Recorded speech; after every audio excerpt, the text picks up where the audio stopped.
she clicks on the pre-apocalyptic footages in a chronological order. The very first time you see the whole family come down together with the butler, there's a round of just introducing everyone to everything. This seems to be before anything bad has happened. It's just more of a tour and introducing the different people. The general gist being that none of them seem very discouraged. The mother is the least reactive. The kids seem happy about it, but mostly because of the butler hyping it up and making it cool. After it's done, you also see the butler and Norman also talking about different things and going through the different places, but their voices cut out from this. Perhaps things about just the background of why it was built and maybe security measures that only the two of them would know.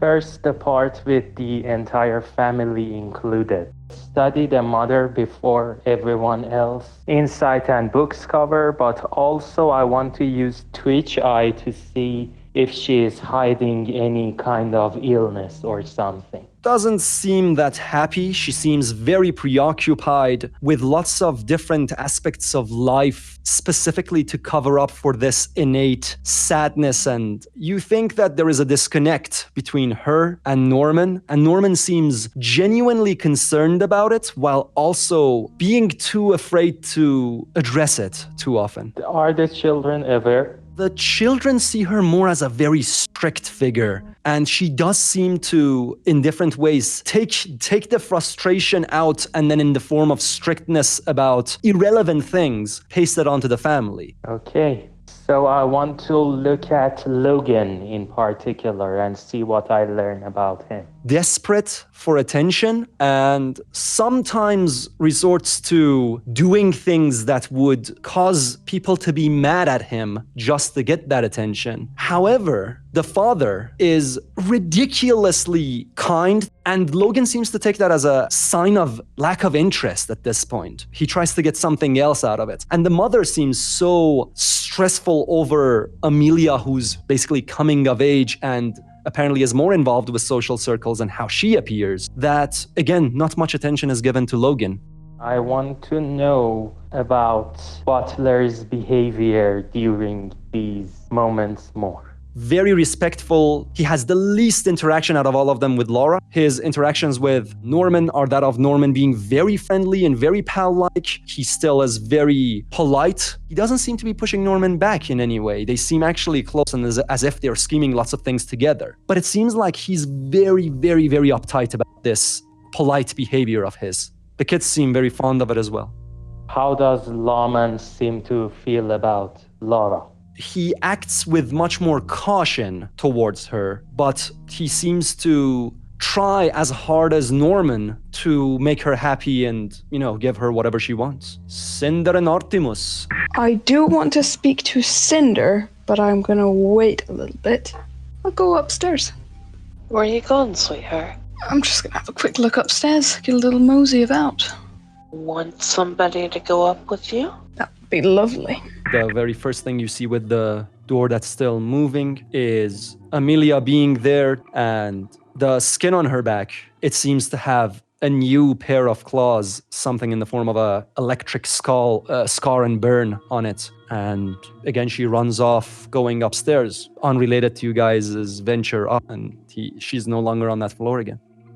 Should we go have a little look for Logan, do you think? That'd be rather exciting. I think we need to be very cautious. If we want to look downstairs for how he is getting in is very easy. I think doing a canvas of the whole basement and finding every little way that he could be getting in would be advantageous. That sounds good to me. And then he shall start doing that. I want to first search in the shelter by the elevator. There's absolutely no chance for him to have been able to go up or down these two. And there were no signs of electric burns or anything of the sort that ties into any sign of this creature that seems to be the size of Logan being able to go up or down. Do I know which bedroom was Logan's? I also want to just do general forensics in that room and have a nosy about. You think that things were taken out. From the prints that you find with forensics, you think that Amelia had taken them out pre-mutation and had been stacking them in her own room. That's all you can find out about the room. I don't trust it. I will explore every inch of the room. Nope. Again, still nothing. Just looking for any more information about Logan, to be honest. The general gist you get out of his room, and imagining how it could have been, is that he was going through a perhaps just very early phases of teenhood, but still seeming very strangely childish for his age and rebellious. Alright, I'll go look in the sister's room. And Cinder?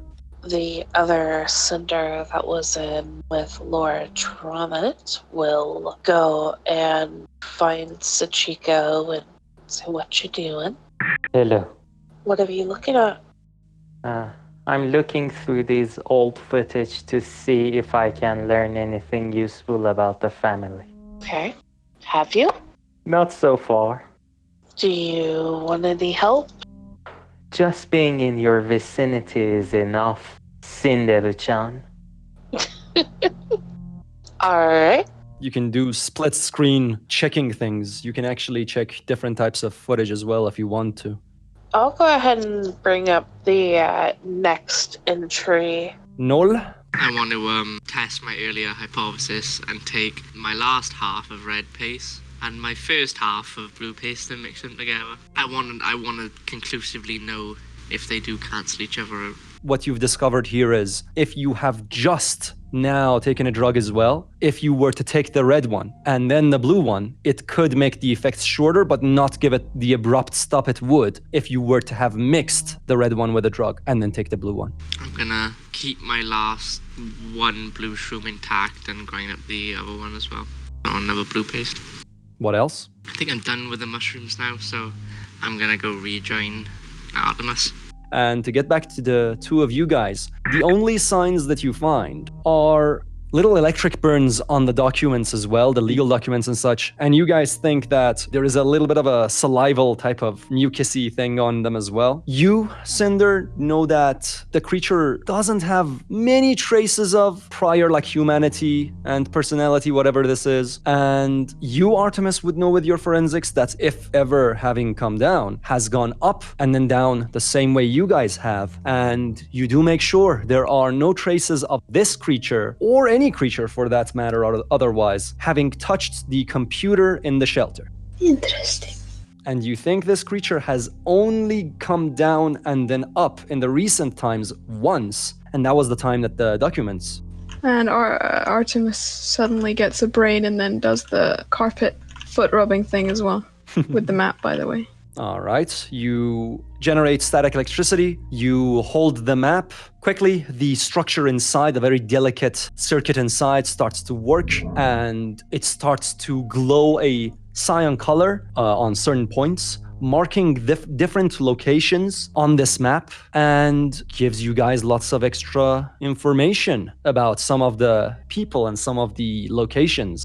And to you, Artemis, you feel like these writings are all the more matching the format in which the butler had proven to document his findings. Sachiko, Cinder, who are looking at the footage. The latter part of the footage where the daddy and the butty are looking through the rooms again. First of all, is the butler any different? Less cautious, just as polite. Just in general, I want to do a stride check on the butler and see if that teaches me anything. Very confident, having the same excitement as a child who makes something cool and wants to show his parents for the first time, looking and telling each other about different parts of what looks to be their mixed invention. All right, so at this moment, Chico punches the ground in frustration and says, "What the fuck are you hiding, you dog testicle?"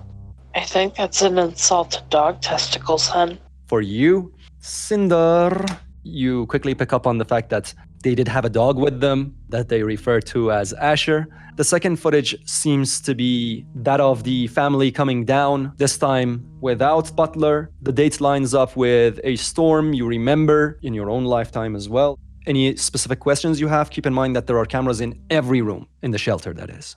The multitude of staff did not stay with them in the shelter. They were just there to help when the time came. Like, they were not a constant, correct? From what you've gathered from the house, it seems like they were very commonly there on the floors above, but you don't see the staff coming down very often. Where does it look like the family spends the most time? Playroom at one point. It feels kind of forced. You feel like it's happening because of the, crisis of the situation, just because they're cooped up in there together, and this is making Norman happy. Is there security cameras in the security room? Yeah. Does Norman go in there at all? He does. You sometimes see him looking through documents that wouldn't be picked up on the camera, but feel like they could be some of the same documents you guys have discovered, and message the butler on the butler station, the service station, and just leave it there when the butler is not there. She also uses her biological knowledge to try and pick exactly when the mutations might have started. The first two seem to show no signs of anything related to the apocalypse or mutations whatsoever.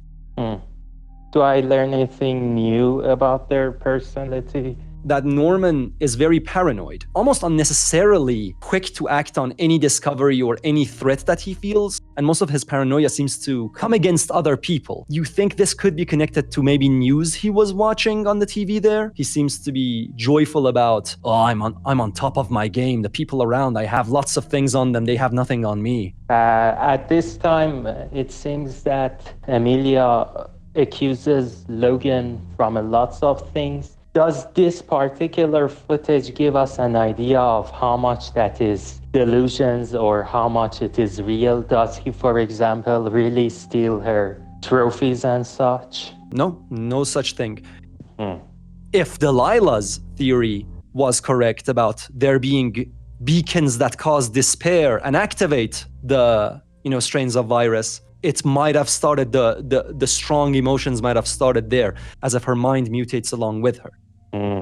Artemus. With the documents and stuff, with like the name Kali and stuff, do I know who they are, or Eric Lambert and stuff?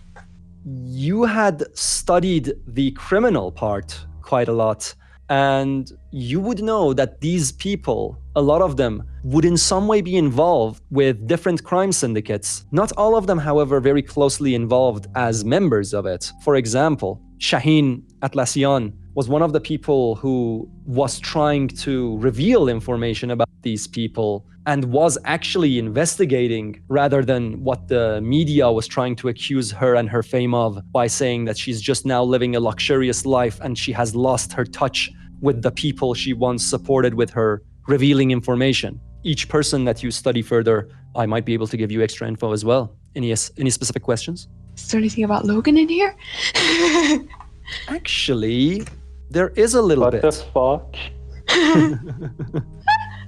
Number 3, Cully Mullins. It seems a bit off for Norman to poke into his background of different branches so much. He hasn't done it with any other of the people. He seems to be the owner of a set and branches of very famous kindergartens known as Canopy, specifically a branch in France as well. This leads you to believe that it might be that this set of kindergartens was also involved in a field trip that could line up with the news of things breaking loose with the apocalypse in France first, out of anywhere. And you think Logan might have been part of the teen services and field trips and such that they offer. Interesting. Okay, we have to kill Logan with a... Flamethrower. Or Yeah. flamethrower. Cinder will just offhandedly say, we never looked at that refrigerator in the kitchen. Well, I was saying you should hide in it, Succ. Hmm? No, wrong one. That one was upstairs. This one is down here. Well, if Cinder says about that fridge, Artemis is gonna go look at the fucking fridge. I'm gonna follow them. And they open the freezer. You find the entirety of the family, again, in the freezer, frozen. What the fuck? Yep. But yeah, this seemed to chronologically line up with the bunch of people you knew committed suicide around the dining table. And you even see that the mother's dress, the side of it has been torn, and you think you saw traces of it on the dining table. She seems to have hit her head against the table as well before death. Do And these they're look just- like cloney clones or nah? Yup, they're clones. So you found another generation of the family, the corpses of which weren't there, but you guys knew they were there. Alright. Can I use forensics to see how long they've been in the freezer for? You think this was the very last generation of the family before you guys. This was probably the father who broke the toilet door a second time again. He probably saw the corpses in the playroom. Something interesting that you find actually is that this Norman seems to have been burnt the same ways, but with much shorter claws. So his claws are getting longer. And probably electrocuted, but not to death, because you're finding him here. And you know that this generation of the family probably did not ever go up from the stairway. Interesting. How did they get in the freezer? You think that Norman Drummond probably took the poison much later and carried them in. And then he put himself in the freezer. Yep. And one of the pots was missing, so that makes sense. And keep in mind, this whole freezer was rewired to basically be able to freeze them. So this was a deliberate action on Norman's side to rewire the system and change it so that it would continue to freeze them. Yeah. Let's let these guys mutate. Well, Is the freezer there a is now off. Logan corpse in there? Yeah, the whole family. Okay, that destroys 2/3 of all my theories. Cinder mutters about, shit, these things are gonna mutate if we don't destroy them. Maybe Noel can fix the refrigerator. I'm not sure, but I'll go have a go. Like, Sure. Cinder will holler for Sachiko and say we have more dead bodies. You can't have Cinder hollering for Sachiko and Sachiko not heeding the hollering. Does my biological forensic abilities tell me anything about the corpses? And also when I enter, the first comment I make is, you know what makes this place better than the kindergarten? The things we find are dead. Yeah. You think that this was the quickest to commit suicide generation, the highest score? Even could have been that Norman had the idea of putting them in the freezer afterwards and didn't even tell them it's because of mutations or anything? Can I, whenever it's my turn of course, can I drag Logan's corpse out and dissect him and see what kind of mutation he was going through? Yeah, 2 of the cinders would help. So you said that there were non-lethal electric wounds on Norman. I want to see if I can learn anything about this kind of mutation on this Logan that is being freezed. They match the same type of mutation both Logan and the toddler were going through when you were leaving them in the stasis pods, but you have no idea how the electric part could come in. You think this strain of virus probably had to have some exposure to electricity for the while it was mutating to adapt to it or use it. So Sachiko tells everyone, so everyone, bad news. This virus has learned genetic engineering. You know that the virus doesn't have quite the intelligence to learn or communicate, but somehow it has learnings that seem to be handpicked by an intelligent mind from the other virus. We should also return this corpse to the freezer while we are at it. Good idea. Artemis would also just say, all right, what's the good news? The good news is that all of us might die soon. Lovely. And he starts going upstairs. Before Artemis leaves, Sachiko goes to him and says, "Hey, Artemis, we are buddies, yes, just between the two of us.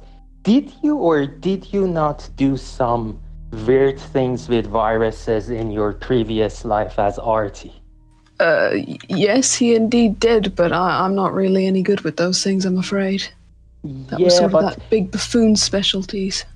is there a possibility that Artie might have created a new generation of viruses that know how to learn from other viruses? Yeah, Artemis is just staring at him, just like, are you really asking this? It's just a theory.